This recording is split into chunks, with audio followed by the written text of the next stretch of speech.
There is a lot of great things happening in noise all the time. One of the great things that happened this week is that Carbon Sun took his prices down on Bandcamp from selective pricing to name your price for everything. And further than that, a 50 cent digital discography. Okay, there's a lot of people that have 50 cent digital discographies where you're getting 200 releases for 50 cents. Um, and he's been on everybody's mind recently because we've all been listening to him a lot just because of how great that last release was. Um, but yeah, he took it down. We were all listening to it a lot, but he took it down. He got back and he had not been in the account to fix it, and he fixed it recently. So, and I have had a lot of freestyle projects and listened to a lot of freestyle type projects, and I'm not saying that that's a problem, but wonderfully crafted noise and wonderfully crafted music. But it's a lot. It's a lot of singles, so it's going to be a lot in going through that. I would like to do that as well. Make sure that all his releases are cataloged and make sure that I'm giving ratings for all of them. If you see me giving a 3-star rating for something and you don't think that's right, the reason that I give 3-star ratings to stuff on RYM sometimes is because it's going to more readily go to the charts. If something has 5 3 stars, it'll go to the bottom of every chart or not even arrive on the charts. Um, if it's got a lot of 5-star ratings, I'm sorry. It's going to be less beneficial if 3 friends all give 5 stars to one of their friends because RYM does not like that. So I try to give 3 stars for stuff that I like that's brand new. That would be fixed if everything was just more common and played often. And I don't know, maybe I should just give it a regular rating right off the bat. You got to play along with that system.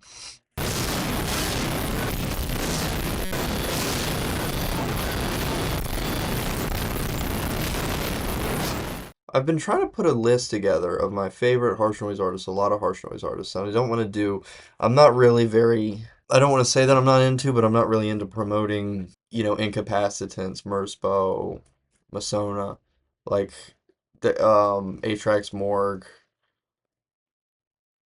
Prurient, Richard Ramirez. These we know those guys, right? But there's a lot of stuff going on right now. I want to worry about what's going on right now because right now we have a lot of harsh noise artists that are not really worse than Masona or incapacitants or Atrax Morgue or going on now on a whole other levels of sound with technology where it's come to. So I think that it's a little bit preposterous for us to stick with the same few noise albums when there's so many more to listen to. And my list is Zome, Disfigured Robot Child, The Angel of the Enemy, Interzona, Juanito, Latest, Roman Shower, Marax, Crepuscular Entity, and Cicada 3301, but I have no idea what to put. You know what I mean? It's weird.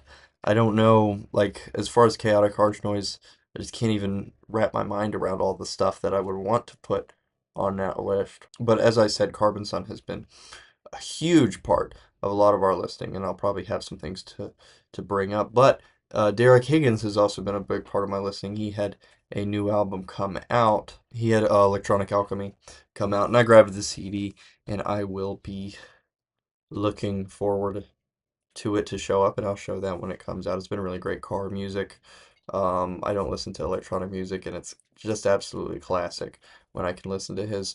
Um, he's a YouTuber that I've watched that does something similar to what I do. Of course, he has a house full of vinyl that I do not have, so he's always pulling out completely. It's like this, but he does. I edit and make thumbnails. He's just the name of the video is Thursday, January. It's just automatic, no edits, anything like that.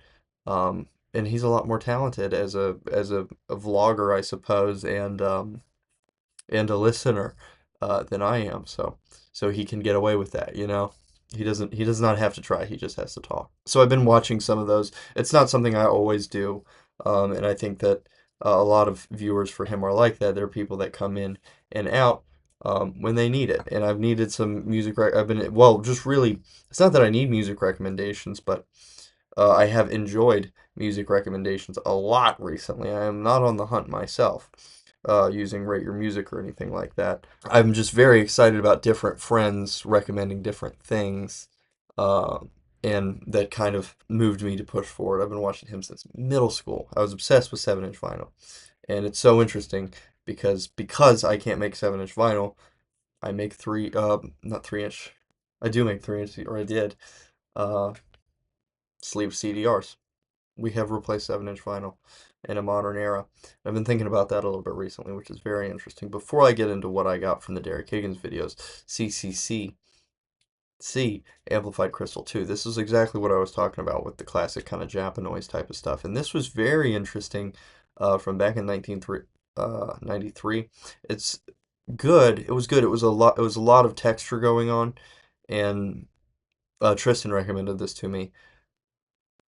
But it wasn't harsh. It wasn't kind of crispy or satisfying in the same way that a lot of modern electroacoustic music is, or that a lot of modern harsh noise is. It was very soft and light and quiet, and it kind of had that tape hiss about it, that warmth. So it was really easy to swallow everything and check out all the things that were going on, and that was kind of cool. It wasn't quite as in your face as things that I'm used to, especially harsh noise.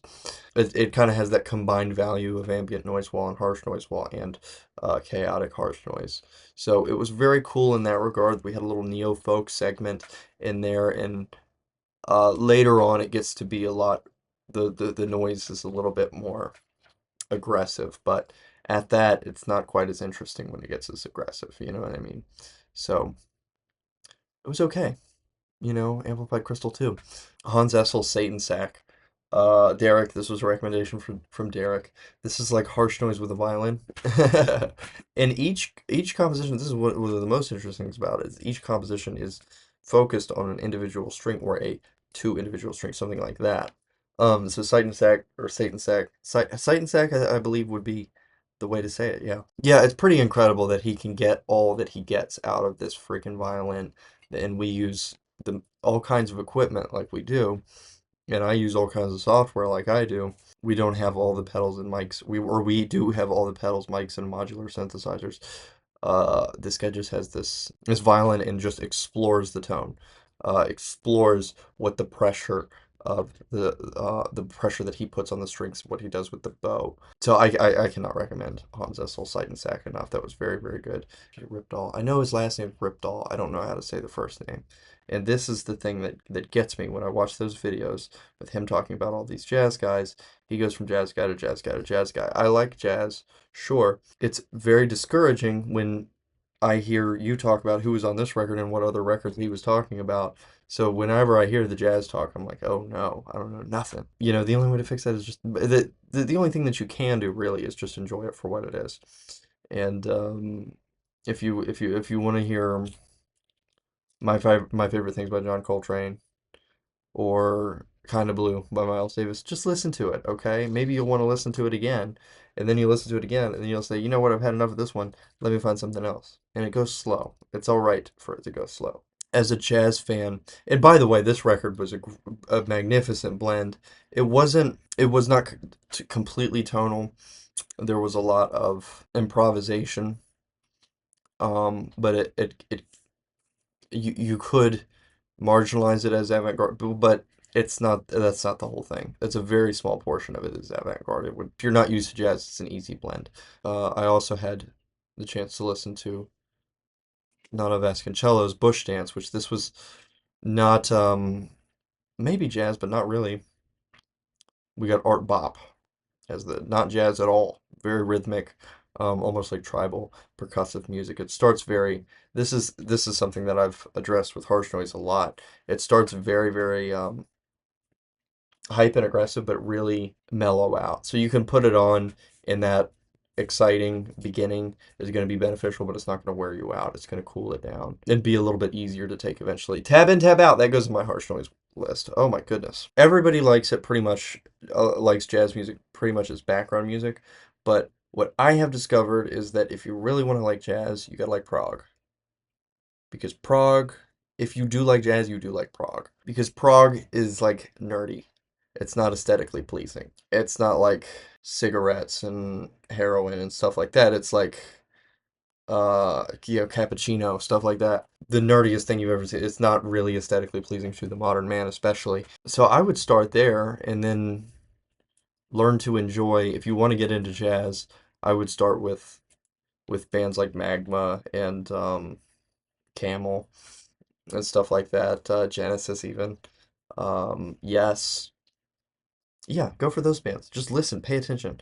Focus on the notes being played. You can probably swallow the other stuff correctly. But if you don't start with focusing on the actual music that's being played, if you start with it being background music, you're going to be completely screwed. You're not going to know anything about jazz. You're not going to like it. You're not going to appreciate what's being played. So start with prog. Easy, especially if you like rock music. It's just better rock music. Yeah, Tab and Tab Out. But when I was listening to Cicada 3301, he had a split with Tab and Tab Out, and I've always been a big Tab and Tab Out fan, so I'm gonna have to go for that one. And I listened to Ruins by Cicada 3301, and I assumed that I would remember it, so I didn't take any notes on it. I don't remember it.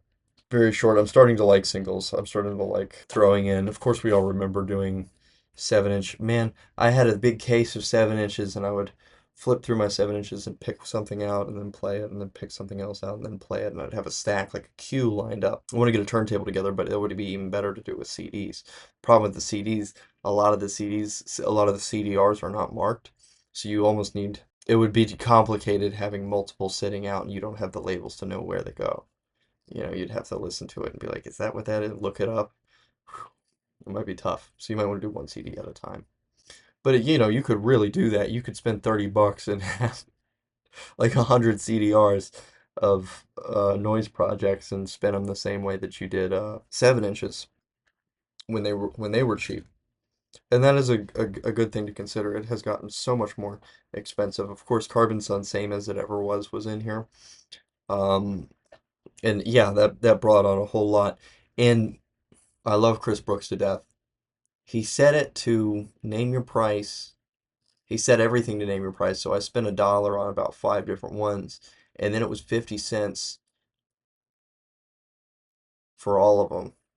We're broke here in the community, so that $4.50 that I did not have to spend was tough. But I love Chris Brooks. So, and Silver Dove had been getting into some of the Chris Brooks projects since then.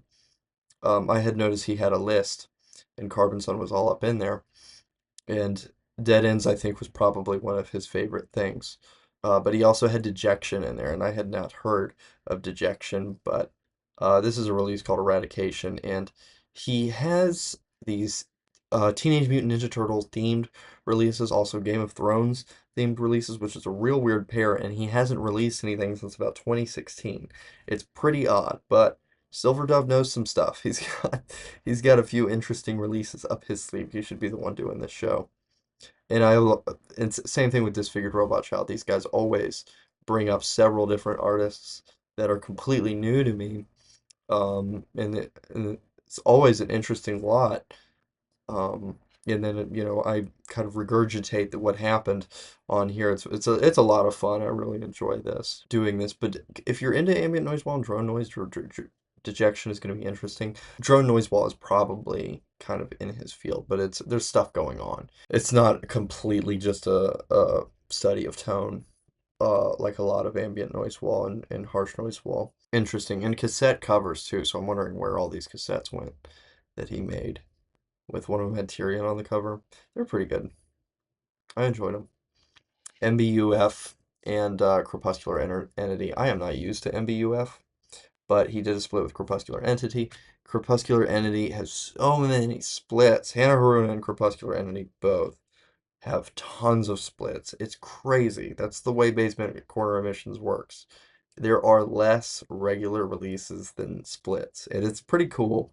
I have an MP3 player full of just Basement Corner Emissions stuff. Yeah, it was rough. I wish I would have made more noise with Ivan at the time that I did that, because I was really, really active on Rate Your Music for some time. What I really should be doing is making sure that I have listened to a release enough to review it, talk about it on here, add it to a list, upload it, anything like that. But sometimes you're absolutely driven to do one thing. But yeah, they had a release called Noise to Shrivel Your Dick. A little softer. It probably is better than CCCC. I think. I think that it's a better version of it. MBUF used some music as well, but was a little bit harsher than Crepuscular Entity. Crepuscular Entity side was actually really interesting. It was kind of like Glitch. Kind of felt like a softer disfigured robot child in a way. Very good. Hit with a barrage, I believe you would say, or a barrage. Push comes to shove, it's a collaboration between Horror's Breath and Absurd Reality. I think we're all big fans of Horror's Breath and Absurd Reality just the same.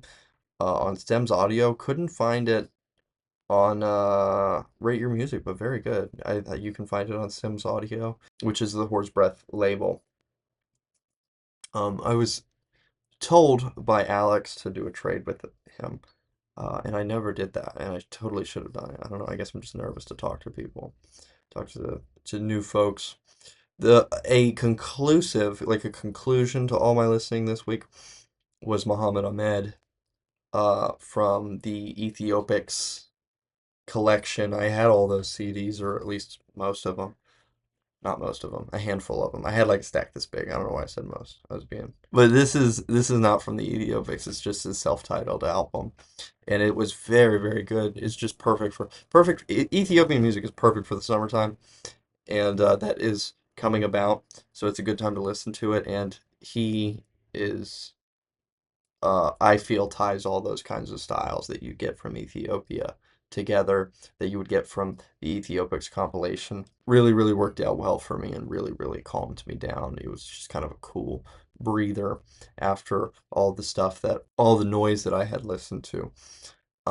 As but later I listened to Sarah Davachi, Let Night Come on Bells End of the Day. Come on Bells End of the Day. Let Night Come on Bells End the Day. It was beautiful. There was another, oh, I suppose postmodern or post minimalist artist. Um, Women in electronic music just do something that is so much more tasteful than anything we could ever do, and slow and just serene. We always think that we need to have multiple notes, us guys, we're making everything crazy. There's a different value to this than other things that I have listened to. Complexity is not always necessarily a good thing. Even when you listen to something like Philip Glass, there's a complexity to it, be it minimalist. Um, and that's not always a good thing. You can really strip down themes and value and bring it to its core and have something really great. We just all need to slow down a little bit. And I need to slow down with my listening. Two more things like that. That was a pretty solid thing. Again, both of those were really really calming releases. Not that I necessarily need anything slow or minimalistic to calm down, or have a nice evening after a lot of noise listening. I listened to a release. I was interested in space ambient, and this is the greatest space ambient. In fact, I could probably just look up space ambient. Oh yeah, I listened. This is my first time listening to Steve Roach's Structures from Silence. Maybe I've heard it before. It'd be crazy if I didn't hear it before because I know how notorious this release is, but it was just great. Um, Having kind of a warped introduction, and I think I bought it.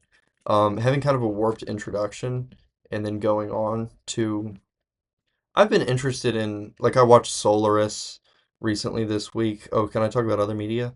I watched Solaris. No, I've been doing a lot of reading books, so I almost have the inclination to talk about books, but I'm calming down on books right now. And Solaris just made me go, I'm like, I want to sit outside because it just made me think about weather, like this weather, the weather's pretty crazy in that movie, but, but Kurosawa, just the same as Tarkovsky, really uses like nature, uh, in the film. And Tarkovsky, I mean, even in Stalker, you can see like nature is so effective in everything. It's all about like nature, and it looks like Earth, but um, it's just different. And yeah, it makes you really appreciate it and everything. Oh gosh, yeah. I think it was either sepia in Stalker or black and white. I think it was sepia. and then they went into the zone and it was all in color, and I was like, oh my gosh. And there's just this explosion when you get to the zone. Wow. Anyway,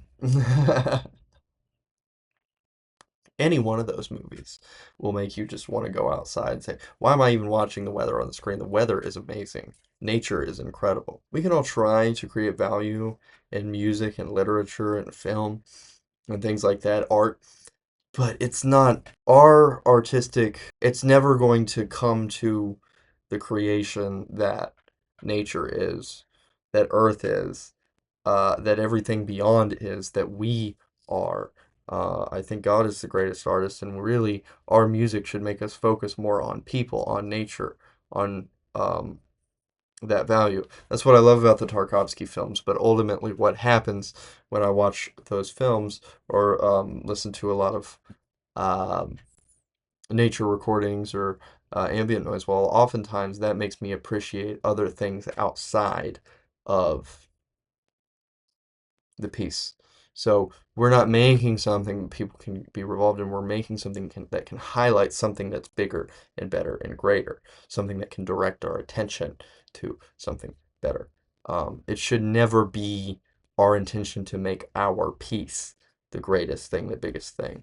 And maybe I kind of screwed up in some ways with making like slavery, for instance. Maybe I'm starting to think maybe my releases should be less demanding. I don't demand so much from the listener. It's like one of them dating apps had the thing, this is the dating app that's meant to be deleted. Tumblr or one of them. You gotta delete this app. We made this so you can delete it. We didn't make it so you can keep using it. We're not supposed to be addicted to music and art. Steve Roach really good. A morphed small melody and everything else kind of surrounds that. It didn't use the same minimalism, but it did use the same minimalism because it had a center and it had you kind of follow the center, and then it started to bring things kind of around the center, and it's almost like you're going on a roller coaster. Like you're focused on the seat at first. You're like, all right, I'm going to sit down on the seat and I'm going to put this thing, and then I'm going to look forward, and then everything around you is accentuated. Never been on too many roller coasters, but I think there are some. Like, sometimes they'll have like a thing around you in the roller coaster instead of just the sky. Yeah. Mm.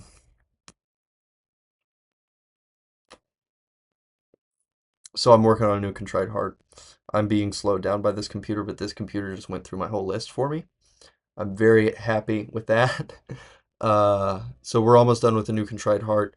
Um, I got a new superheroes club out, but that doesn't, you don't have to listen to that. That was just noise. That's noise that is just noise. There are a lot of great releases right now. The new Recollector is really good. I was a really big fan of Two Choices when he sent me that, and it just blew my mind. But when it became a political release, I kind of clocked out because I'm not really concerned with politics. I don't feel like that's the right thing to aim at. But I do feel like there are big problems. I just think that the culprit is the wrong one. I think the culprit is anyone and everyone in sin in general. There's an amount, there's a level to which we can create things that highlight something negative when it's actually beneficial. I think that our positive expression should be like 3 to 1 for negative, as opposed to negative expression. Not that it's not valuable. Be that as it may, it's a good release still. Um, so I'm pretty excited about it. And again, Carbon Sun. I'm telling you, don't sleep on Carbon Sun. This right when you're hearing this, it will be last week that the new Carbon Sun came out, but it's still gonna be cheap to get it. It's hot in here. I'm gonna get out of here. That's why I keep reaching for the door, and I'm like, no, I'm not really gonna do the window cracked episode. It's gonna be too bright. Godspeed.